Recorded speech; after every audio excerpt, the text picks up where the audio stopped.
You are listening to the serialized audiobook podcast for Blood of the Stars, an epic fantasy novel written by Karyne Norton, read by Paeter Frandsen and Karyne Norton. If you can't wait to listen to the whole audiobook, or if you want a signed physical copy, go to karynnorton.com/shop to get the lowest cost by buying direct. You can also find the audiobook on Audible, Barnes & Noble, and other standard retailers. Please enjoy the next installment of Blood of the Stars by Karyne Norton.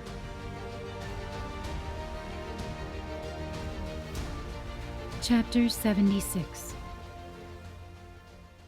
Aura watched Karyne and Eliana return to camp, Felk and General Nels in tow. They deposited bolts of purple fabric just outside the tent, where Silmar still debated his plans. Plans that went awry in almost all of the paths Aura had searched before she drained so much of her power. She bent her legs in until her entire body was in the shadow of the tree she sat against, and she pressed her forehead against her knees. The unease of not knowing was a sensation she would never get used to, and it only occurred more and more with each passing day. What if one day her power didn't return? What if the sun no longer wished to replenish her blood? The years the sun had given her were more than she deserved. She couldn't complain if her time was up. "Forgive me," she whispered, not sure if she spoke to the sun or Brighton or the generations in the wake of the stone she'd so carelessly thrown. Tomorrow, if all went well, she would hold the golden arrow once more. But then what? Hungry? Aura jolted at Karyne's question, the surprise on his face a mirror of her own. It wasn't often that someone could sneak up on her. She'd grown weaker than she'd realized. He held out flatbread, one of the many Kendallin and Breve had burned. She took the food, but merely turned it in her hands. "Eliana's worried about you." Karyne took a seat next to her, munching on his own bread. "Sent me to check on you." A smile tugged at Aura's lips. She should be looking out for Eliana, but everything had gotten muddled. Had she dealt with Durakin to protect Eliana, or to ensure her own access to the golden arrow? Or was it something she did simply because she sensed the sun calling her to? Did it make a difference why she did it? Or only that she'd done it? "Well, I guess I'll tell her you're just as moody as always." Karyne brushed the crumbs from his hands and stood. "Have you finished reading The Sins of the Stars?" she asked. He nodded. "Even lent it to Cyrus, though I'm sure he thinks it's heretical. It didn't tell me as much as you could. If you ever decide to speak plainly instead of in riddles." She closed her eyes and leaned her head back against the tree. "There are parts missing from the text, that's certain.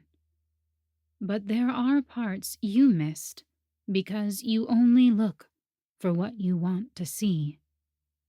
"Such as?" "How did your parents bond you to Lenda?"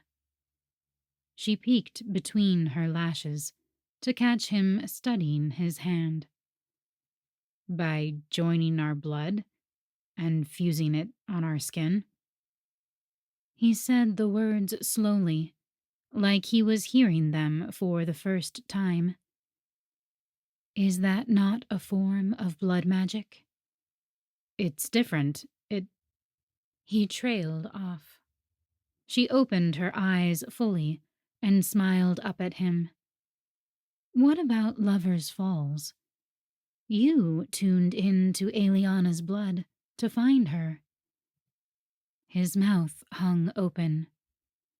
It's magic that uses blood, and while it might catch the attention of the dark spirits, it doesn't call them the same way it does when Mavis uses blood magic. The intention behind it matters, because it's indicative of your response to the dark spirits. They are attracted to the blood, but they're also attracted to the darkness brewing in the progeny that spills it. Are you suggesting blood magic can be good? She lifted a shoulder. Spilling blood for magic is rarely an act of love, and it will always attract dark spirits. But the sun gave us blood to house the power of the light given to us. One could argue that every time magic is used, it's a form of blood magic, since that's where the power resides. It's our choices that will determine if it's used for right or wrong. That perspective, no one else seems to agree. Even those who approve of blood magic speak in terms of it tapping into higher power, rather than harnessing it for right or wrong. His words held more curiosity than accusation. His brow knitted with the thoughts tangled in his mind. Even these recreants, she said, who are willing to use blood magic as a last resort, might find my definitions disturbing. But the sun wants us to do right things, not just for the sake of doing them. We need to do the right things for the right reasons. She swallowed hard, the rush of the truth being revealed, pricking at the back of her eyes. It had been on the tip of her understanding for hundreds of years, but the sun saw fit to give her understanding now. For this moment. For her needs as well as Garen's. The stars sinned, not because they separated the people or because they put up barriers. It wasn't the actions themselves that were wrong. They sinned because they did those things without consulting the sun. They did it for their own purposes, which were guided by fear instead of love. That's not how the story is told. Garen frowned at her, and yet it's the way the story goes. She said the words firmly, more like a reprimand. You came to the text with your preconceived ideas and found ways for the words to fit what you already believed. You should have come with an open mind and heart. You should have let it speak to your soul. It wouldn't hurt to read it again. She studied him a moment longer, and he shifted under her gaze. It seems your pull toward the star bridges has lessened, she said. He barked out a laugh. It's all but disappeared. I no longer need them to find Eliana or protect her. I thought they could protect my family, or at least appease my sister. But it appears my family doesn't want protection.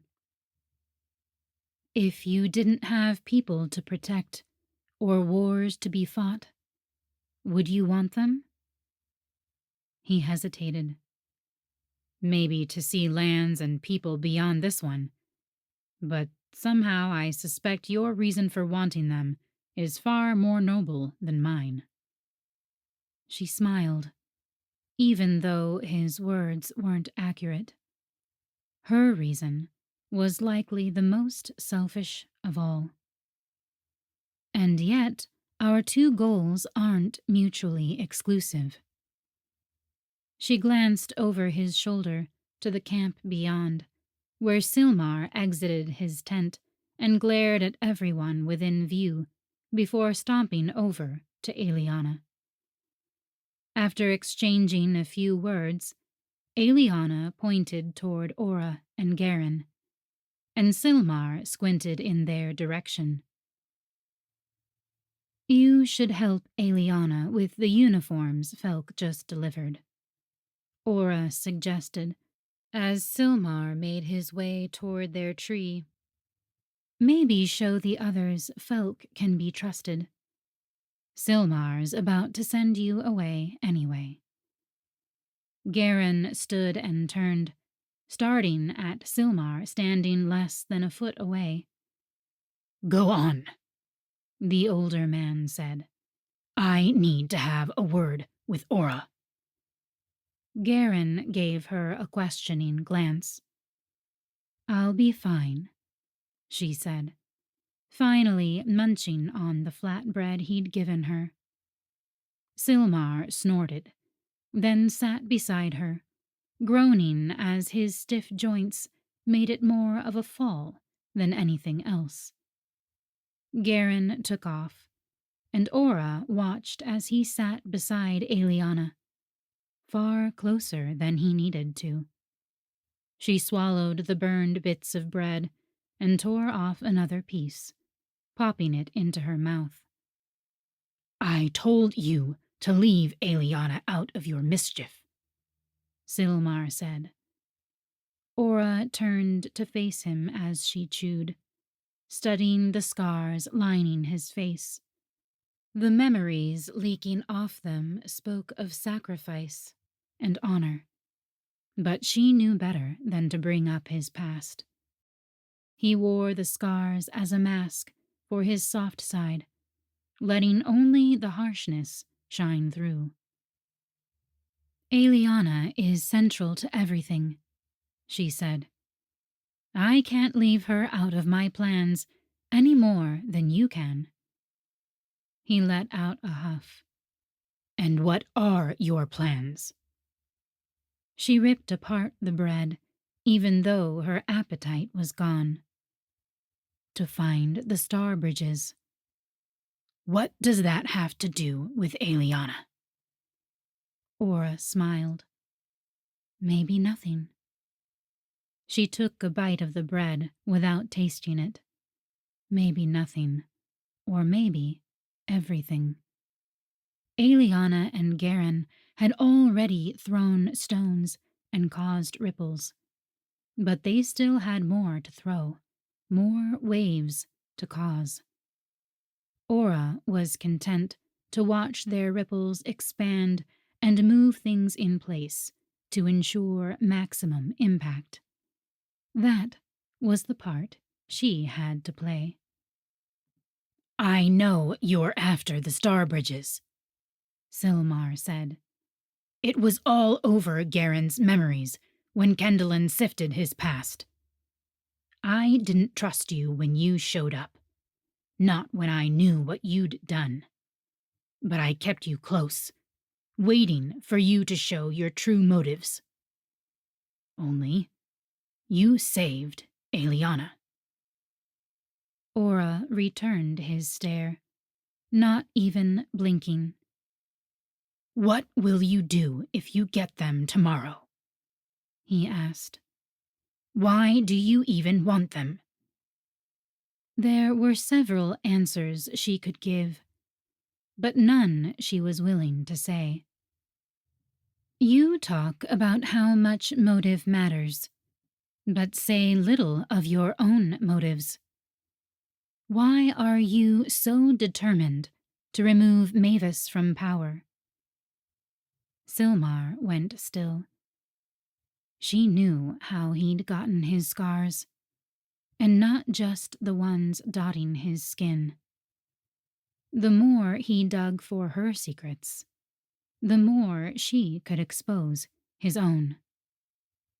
He stood. "I'll leave you to your brooding, then." As he walked away, Aura closed her eyes and tilted her head toward the stars. Did they watch her from above? Did they still despise her for her choices? Or did they root for her to reverse what she'd done wrong? I'm not doing it for them. She lifted the braid to her lips. I'm doing it for you. She winced, still not sure if she had her motivation right. Chapter 77. The next morning, Aeliana rose before the sun. They weren't planning to leave for the Mindrin Mountains until mid-morning, but she couldn't fall back asleep.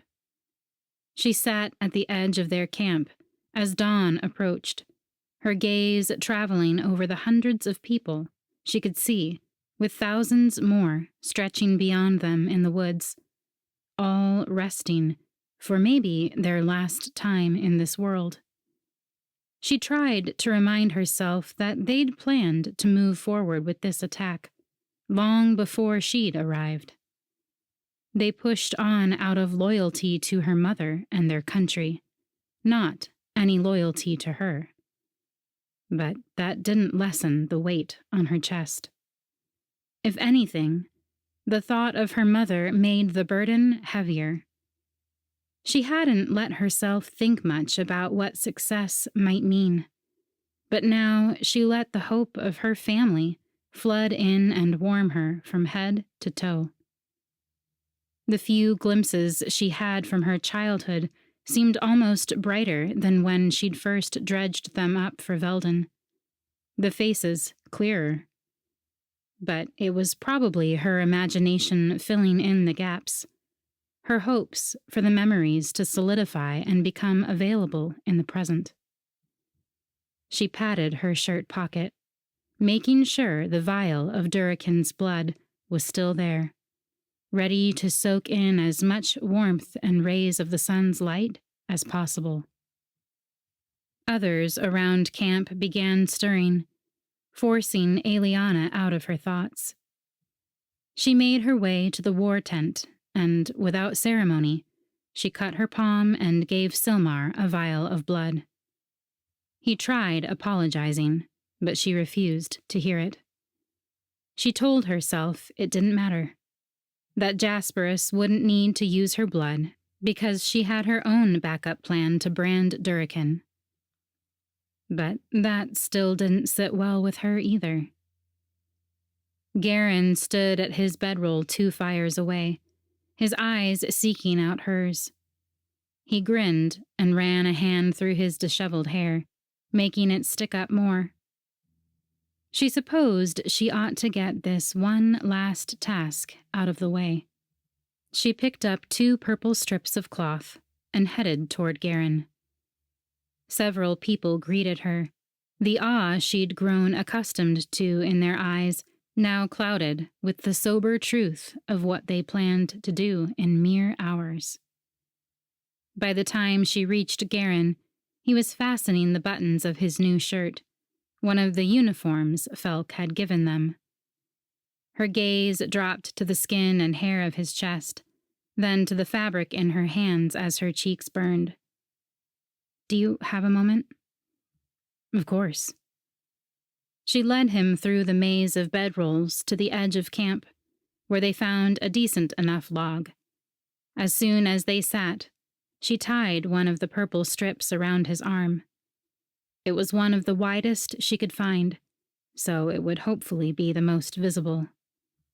She dreaded the thought of any of the soldiers being taken down by Felk's friends, or even worse, Felk himself. When she finished, she patted the tie, then continued staring at it, gripping his arm as if she needed the connection to say what was on her mind. But her mouth stayed closed, her mind a jumble of words she didn't know how to put together. Karyne's voice startled her. "You once told me there was something wrong with your magic." He studied the ground. "That it was pushed to an unhealthy limit by Arvid and Vera, and now you can't seem to rein it in." She nodded, trying to shift from the hard thing she had to ask to this new topic, which sounded equally difficult. "I don't think that's quite right." He pointed at their feet, where more than a dozen daisies grew, some still sprouting, others unfurling by their shins. Her face heated. "They grow when I'm distressed. The first time it happened, Vera told me about the magic in my blood. It was the first time she took my blood, too." Several more blossomed as she spoke, as if the memory spurred on more heartache that required more release of her magic. "It's a curse." "No, that's not right." Karyne's jaw tightened, and his brow furrowed. "It happened hundreds of times when you were a child. It started from a place of joy. Maybe Arvid and Vera twisted it into something else, but I wouldn't have called you Daisy if it weren't for—" He let out a frustrated sigh and tousled his hair. "I wish you remembered." Eliana thought of Felk and the mix of joy and sorrow on his face after Karyne had shared their memories. "Can you show me?" His eyes softened, the vulnerable expression quickly replaced by the mask of his normal smirk. "You were an impetuous child. Don't say I didn't warn you." He placed his hand over hers, solidifying her hold on his arm, spreading his warmth through each of her fingers. Her mind flooded with hazy images. She gasped, squeezing his arm tighter as the visions made her dizzy. Warmth brushed her forehead. Then the weight of his forehead against hers served to both anchor her and bring clarity to the images. A dimpled toddler towered over where Eliana lay before launching on top of her with ear-splitting giggles. The same toddler standing, arms reaching to her waist, begging to be lifted up. The weight of the child on her back as she ran through the forest. As the images revolved, Eliana realized she was seeing everything from Karyne's perspective as a boy, and the toddler with curly brown hair was her. They splashed in the creek and rolled down grassy hills, each place oddly familiar. A field of daisies spread before her, and a chain of them grew in her hands, Karyne's small boyish hands, before she let the toddler take it. Her younger self held it up to her neck and fastened it like fine jewelry. A peacefulness settled over her, a feeling she hadn't remembered ever experiencing, a comfort and warmth that brought new meaning to the word home. Her chest tightened as her parents came into view, their kiss making Karyne duck his head, which let Eliana see herself as a toddler, racing for her parents, who then welcomed Karyne into their family's hug. The daisies kept returning, some in the field where they spent most afternoons, but some by the creek or the house, forming as the toddler grew excited or burst into laughter. Her chubby hands always scooped them up, offering them to the nearest family member as a physical token of her love. The images seemed to go on forever, until at last her mother shoved her, or Karyne, aside, telling him to take Eliana to the creek. Cold fear laced through her bones as they ran and hid, as she made one last daisy chain to distract her younger self. The last images left her breathless, as Arvid and Vera came into view, and a blinding light took them all away. When the images disappeared, It took Eliana several moments to reorient herself to the woods with pines instead of oaks, the rising sun instead of the blackness of night. Her cheeks were wet with tears, and Garen's forehead still pressed against hers. She stayed that way for a moment, wishing she didn't have to break the contact and feel his absence. His breathing shifted, and she knew he'd pulled himself from his own memories. And still they sat, hands clasped against his armband, foreheads pressed together, breath mingling. "I never stopped looking for you," he whispered, finally breaking the spell. He pulled back and used his thumbs to wipe the tears off her cheeks, even though his own lashes were wet. "I promised your mother I'd keep you safe. But more than that, I promised myself. If I couldn't keep you safe, how could I keep a queen safe? An entire nation?" He dropped his hands and looked away. "I'm safe now," she said. He let out a short, bitter laugh, a reminder of what was to come that afternoon. Stars, it made the thing she'd brought him out here to ask that much harder. "Thank you for sharing that with me." She squeezed his hand, waiting for him to meet her gaze. "I needed to see that, to know. The safety I felt, that's what I'm fighting for tonight." "The safety you felt was mine." His sad smile made her long for his smirk. "It was my memory, so you felt my feelings. I've never felt more at home than the days I spent with your family, with you." His expression shifted into something unreadable, and he pulled his hand from hers, scratching at his palm. He looked away, and she realized how close they were, how the distance likely didn't feel strange to him when he saw her as a little sister, but how it felt uncomfortably intimate to her, especially considering they were each bonded to someone else. Her bond mark itched, but she ignored it and held out the second strip. He took it without comment, frowning as he tied it almost too tightly around her upper arm. "I have a favor to ask of you," she said. "It's not fair for me to ask, especially after what you showed me, but it's for the good of Vendaris, and I know you care about Vendarans." He eyed her warily, not making any promises. She sighed and forged ahead. "Obviously, our goal is to find my mother and my blood before Mavis can brand me. If everything goes right, that's how this night will end. And you know how fond I am of Silmar's backup plan." A hint of Garen's smirk returned, bolstering her courage. "I know you don't want them doing blood magic either."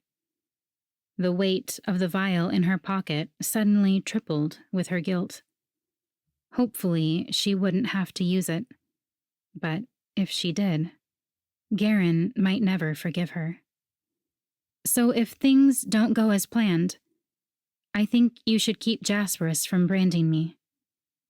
He laughed. "I doubt I could stop him unless I killed him, and that's exactly what you're trying to avoid." She brought her gaze to his and lifted her chin. "You could stop him if you kill me." His head jerked back, his smile fading. "You were willing to kill Durakan if it meant saving hundreds more lives."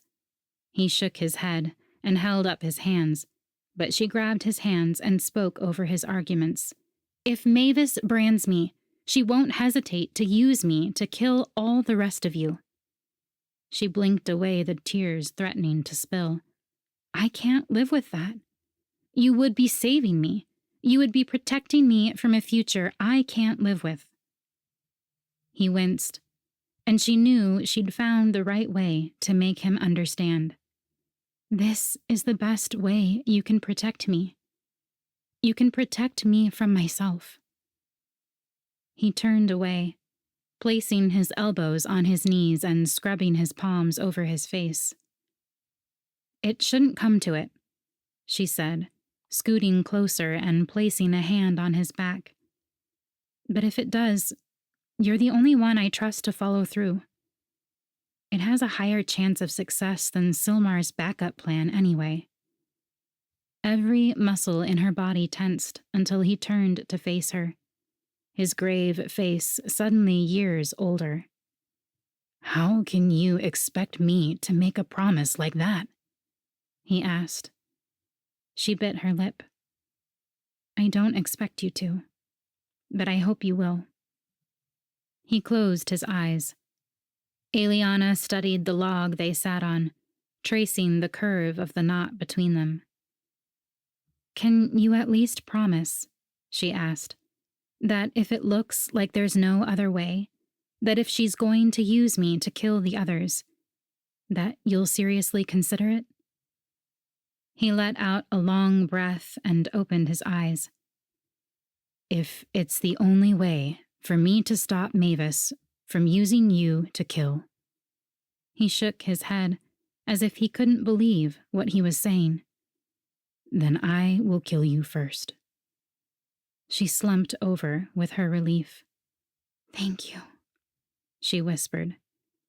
He wrapped his arm around her and tucked her head under his chin, sending a new sort of warmth straight to her belly.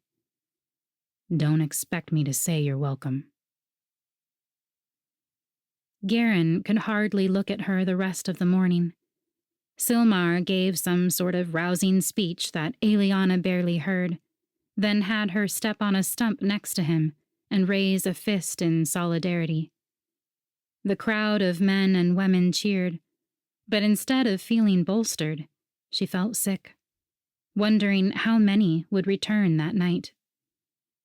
The majority of the troops were heading south in multiple waves, making a wide berth along the coast of Vendaris to approach the fortress from the southeast. One group would be splitting off for the western gate, while the other settled at the eastern gate. Eliana's group would be leaving last, as they planned to watch the eastern gate get breached before making their way through the dungeon's entrance. Eliana smoothed down the ill-fitting black leather uniform and its mauve vest. She strapped on her bow and quiver and mounted her mare before lining up with Silmar, Cyrus, and Veldin, her hands shaking against the reins. "You could stay here." Eliana leaned over toward Cyrus. "The prayers you offer up will likely be as effective as your sword, and far less dangerous to your health." "I could," Cyrus said, "but when we get the golden arrow and I return home, I would never hear the end of it from all my older brothers." He urged his horse forward, joining Kendallin, Lukai, and Holm in the front.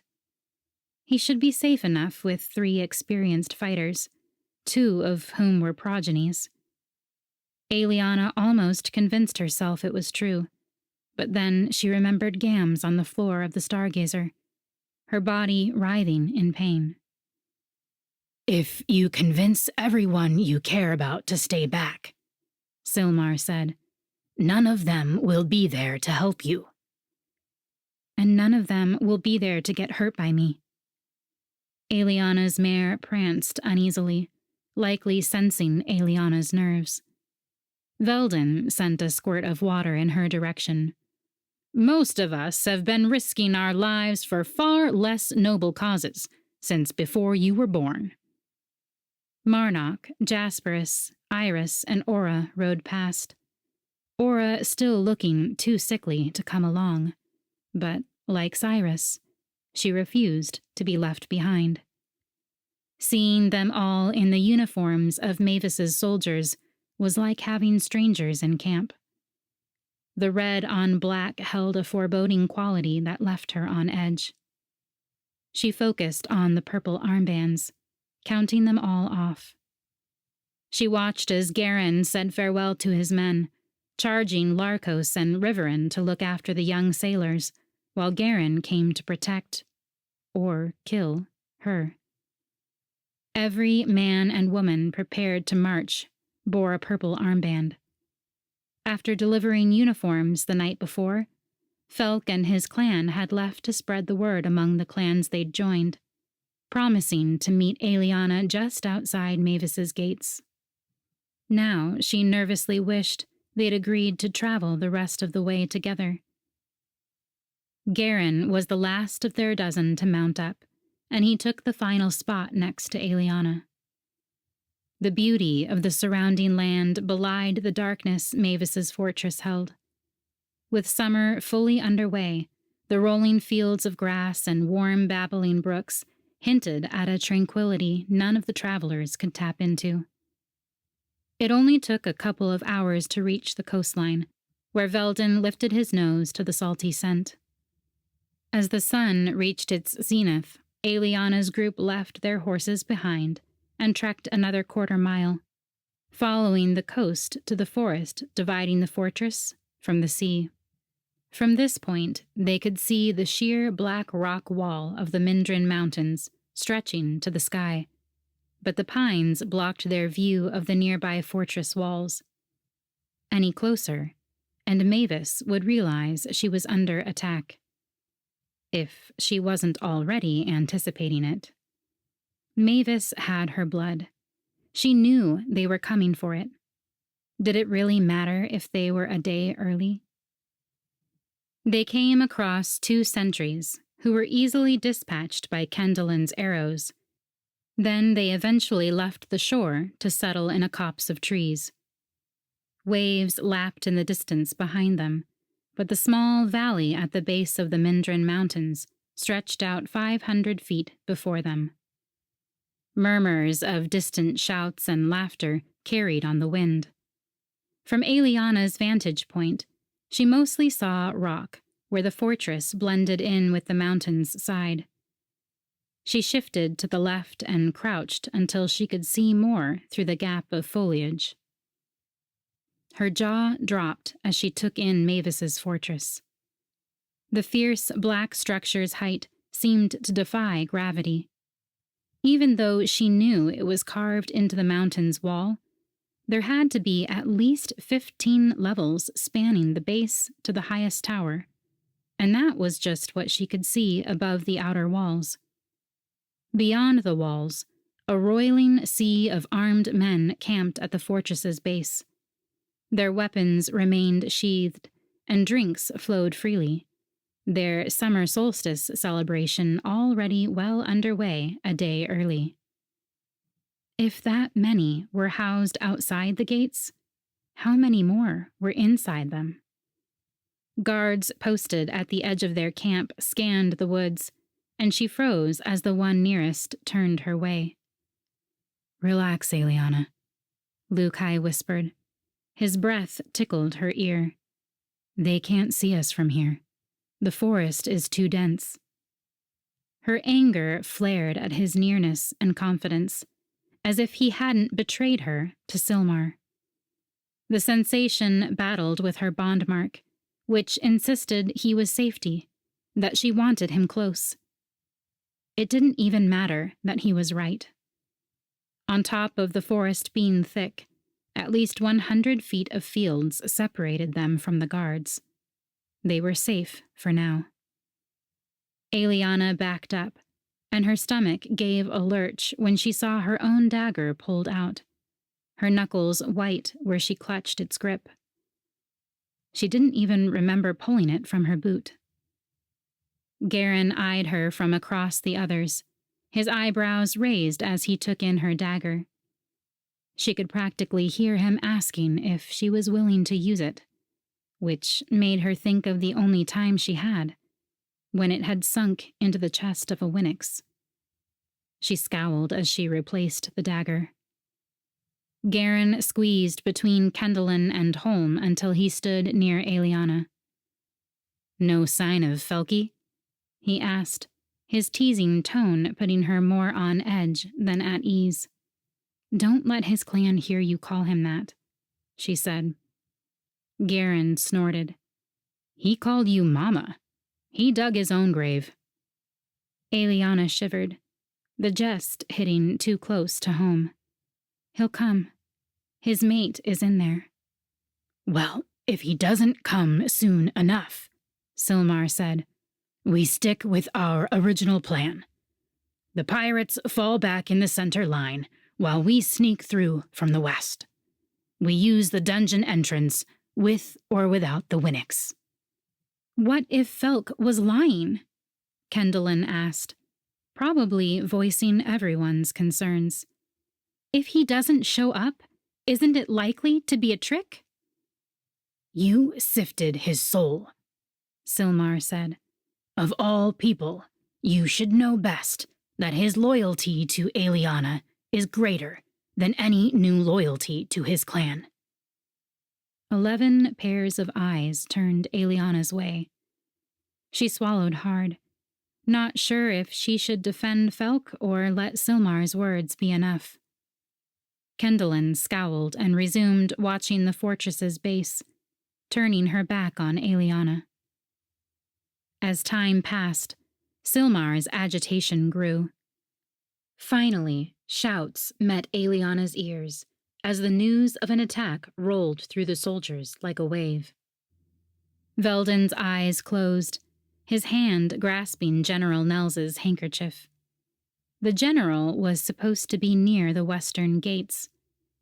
Once they saw the eastern gate fall, and once Veldon sensed the general's men had breached the western gates, they'd be free to follow the wall back around the eastern edge toward the dungeon's northeastern entrance near the sea. The entrance would be difficult to find without Felk. They're making good progress, Lukai announced from his lookout point in a tree. Oh, the eastern gate is already breached. Eliana risked peeking through the edge of the forest line to see the last of the gate get raised as their soldiers surged toward it. She couldn't help noticing that just as many zealots poured out to attack recreants as recreants moved in to attack zealots. The western gate, Veldon frowned, making Eliana wonder how far his pneumatic skills could sense what General Nels was experiencing through the handkerchief. Are they through? Silmar asked. We need to go in, now. Veldon shook his head. I thought maybe. There are zealots outside the gates fighting, but I can't tell. Eliana peeked through the trees, trying to make sense of the blur of black and red mixing with browns and greens. It seemed like her eyes played tricks on her as the black and red quickly multiplied, outnumbering the recreants in a matter of moments. Something was wrong. Oh no.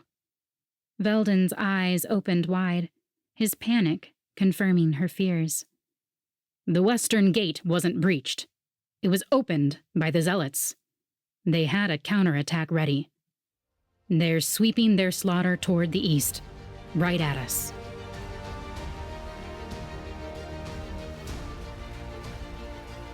I hope you enjoyed listening to this first installment of Blood of the Stars by Karyne Norton.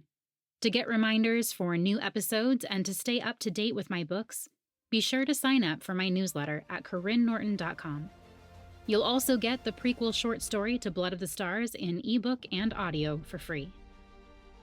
Thanks so much for listening.